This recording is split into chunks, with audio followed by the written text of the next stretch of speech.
జీరా powder, coriander powder ఇలా సపరేట్‌గా కాకుండా ఒకే పౌడర్ కింద నేను ఒక మసాలా ప్రిపేర్ చేసుకుంటా. వెజ్‌కైనా, నాన్ వెజ్‌కైనా.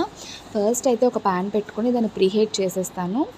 ఇలైచీ ఫస్ట్ వేసేసుకొని, లవంగాలు కూడా వేస్తాను. ఈ ఇలైచీ, లవంగా బాగా దోరగా వేయించుకొని, నెక్స్ట్ ఐటెమ్ వచ్చేసి స్టార్ వేసేయాలి. ఈ 3 ఐటెమ్స్‌ని చాలా సిమ్‌లో పెట్టుకొని దోరగా వేయించుకోవాలండి. అరోమా అప్పుడే బయటకొస్తుంది. చాలా కమ్మగా వస్తుంది వాసన అయితే. మీరు ఇంకా సపరేట్‌గా ఎలాంటి పౌడర్స్ యూజ్ చేయక్కర్లేదు. సో, ఈ 3 దోరగా వేయించుకున్నాక జీలకర్ర అండ్ సోంపు ఇది ఎక్కువ ఫ్రై అవ్వక్కర్లేదు కాబట్టి ఆ హీట్‌కి కొంచెం త్వరగానే వేయించుకోవాలి.